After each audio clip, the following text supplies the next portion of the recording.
పరిష్కరించాలి డిఎస్సీ అభ్యర్థుల సమస్యలు వెంటనే కనీసం 90 రోజుల డివైఎఫ్ఐ ఆధ్వర్యంలోన ఈరోజు కర్నూలులోన నిరసన తెలియజేశాము. ప్రధానంగా డిఎస్సీ అభ్యర్థులు ఎదుర్కొంటున్నటువంటి దాదాపు 9 రకాల సమస్యల్ని పరిష్కరించాలని చెప్పేసి మేము కోరుతున్నాం. డిఎస్సీ అభ్యర్థులందరూ కూడా ఈరోజు కోరుకుంటున్నది ఒకే జిల్లాకి ఒకే పేపర్ ఉండాలి, అలాగే పరీక్షకు చదువుకోవడానికి సమయం పెంచాలి. మరి ఎస్సీ ఎస్టీ బీసీ అభ్యర్థులందరికీ గతంలో 40% మార్కులు వచ్చినా కూడా ఇంటర్ డిగ్రీలో వాళ్ళందరినీ టెట్ చదవనిచ్చారు, బీఈడీ చదవనిచ్చారు. అట్లాగే టెట్లోన వాళ్ళు క్వాలిఫై అయ్యారు, టాప్ మంచి ర్యాంకులు కూడా తెచ్చుకున్నారు. అలాంటి వాళ్ళని ఈరోజు డిఎస్సీలోన మీరు అనర్హులు 45% ఉండాలి అంటున్నారు. అట్లాగే ఓపెన్ అభ్యర్థులకు కూడా 50% మార్కులు ఉండాలి. ఇదే కాదు కూడా మెన్షన్ చేయలేదు.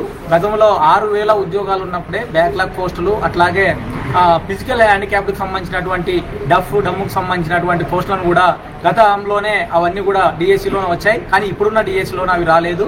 కాబట్టి ఏవైతే ఇప్పుడు రాష్ట్ర ప్రభుత్వం ఈ సమస్యలన్నీ ఉన్నాయి, వీటికి తోడు ఒకే సమయంలోనే జూన్ 6వ తేదీ మొదలై జూలై 6వ తేదీ డిఎస్సీ ముగుస్తుందని చెప్పి షెడ్యూల్ ప్రకటించారు.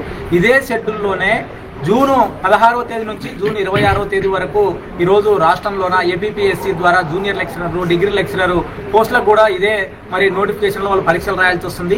ఒకే అభ్యర్థి 2 పరీక్షలు రాయాలంటే కూడా ఇది చాలా సమస్యాత్మకంగా వాళ్ళు ఏదో ఒక ఎగ్జామ్ని వదులుకోవాల్సినటువంటి పరిస్థితి కూడా ఏర్పడుతుంది.